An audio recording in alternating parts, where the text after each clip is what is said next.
Hi, நான் உங்க பவானி. இன்னைக்கு நம்ம பி ஸ்டுடியோல ரிவ்யூ பண்ண போற படம் நண்பன் ஒருவன் வந்த பிறகு. பா எனக்கு இந்த கோர்ஸ் வேணாம்ப்பா. விஸ்காம்ல லோயோலா காலேஜ்ல தளபதி இல்ல, அவரு கூட அந்த காலேஜ் தான்ப்பா.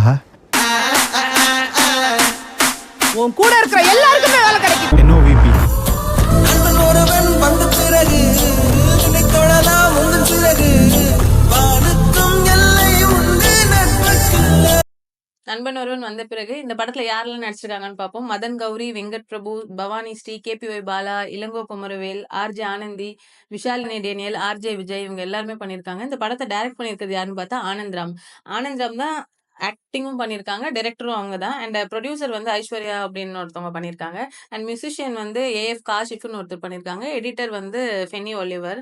அண்ட் இந்த படத்தை ரிலீஸ் பண்ணது வந்து வெங்கட் பிரபு அவங்க தான். படத்தோட கதையை பார்க்கலாம். ஒரு காலனில வந்து 10 ஃப்ரெண்ட்ஸ் இருக்காங்க. அதுல ஹீரோ ஹீரோயின் 2 பேர் இருக்காங்க. எல்லாரும் சேர்ந்து ஒரு பிசினஸ் டெவலப் பண்ணலாம், பிசினஸ் ஸ்டார்ட் பண்ணலாம் அப்படின்னு சொல்லி பாக்குறாங்க. பட் அது செட் ஆகாததுனால எல்லாரும் ஆளுக்கு ஒரு வேலையை பார்த்துட்டு போயிடுறாங்க. ஆனா ஹீரோக்கு மட்டும் எந்த வேலையும் கிடைக்கல. வீட்டுல ஃபேமிலியில ரொம்ப அசிங்கப்படுத்துறாங்க, ஃப்ரெண்ட்ஸ் கஷ்டப்படுத்துறாங்கன்னு சொல்லிட்டு வெக்ஸ் ஆயிட்டு ஃபாரின் கிளம்பி போயிடுறாரு. ஃபாரின் கிளம்பி போனோடனே அங்க நல்லா சம்பாதிக்கிறாரு, நல்ல சேலரி வருது. ஓகே, பட் ஃப்ரெண்ட்ஸையும் ஃபேமிலியும் ரொம்ப மிஸ் பண்றதுனால சரி ஓகே நம்ம சென்னைக்கு போயிடுவோம்னு சொல்லி சென்னைக்கு வந்துடுறாங்க. சென்னைக்கு வந்த பிறகு அவரோட லவ்வர் வந்து என்ன ஆச்சுன்னா வேற ஒருத்தரோட என்கேஜ்மெண்ட் ஆயிடுச்சு. என்ன பண்றதுன்னு தெரியாம யோசிச்சுட்டு இருக்கும்போது சரி ஓகே பிசினஸையாவது ஸ்டார்ட் பண்ணலாம் அப்படின்னு பாக்குறாங்க. பிசினஸ் சக்சஸ் ஆச்சா இல்லையா, ஹீரோவும் ஹீரோயினும் சேர்ந்தாங்களா இல்லையான்றதுதான் மீதி கதை. இந்த படத்தோட ஹீரோ ஆனந்த்ராம். அந்த படத்தை டைரக்ட் பண்ணதும் அவரே தான். அந்த கேரக்டரைசேஷன் ரொம்ப அழகா பண்ணியிருக்காரு. அந்த டைரக்டரே அந்த கேரக்டரை பண்ணதுதான் இந்த படத்தோட பிளஸ். படத்துல அவங்களுக்கு கொடுத்துருக்க ரோல் அவங்கவுங்க ரொம்ப நல்லா பண்ணிருக்காங்க. விடுதலைக்கு அப்புறம் பவானி ஸ்ரீ பண்ண படம் இந்த படம் ரொம்ப நல்லா இருக்கு. 2 பேரோட கெமிஸ்ட்ரி வந்து சூப்பரா இருக்கு. ஹீரோட அம்மா அப்பா ரொம்ப நல்லா பண்ணிருக்காங்க. அவங்க பாட்டி கேரக்டர் ரொம்ப ரொம்ப நல்லா இருக்கு. ஹீரோ வந்து ஆசம் ஃபென்டாஸ்டிக்கா பண்ணிருக்காரு. நம்ம எக்ஸ்பெக்ட் பண்ண முடியாத அளவுக்கு இருக்கு படம். சோ கண்டிப்பா ஃப்ரெண்ட்ஸ் அண்ட் ஃபேமிலி எல்லாருமே போய் பார்க்க வேண்டிய படம் இது.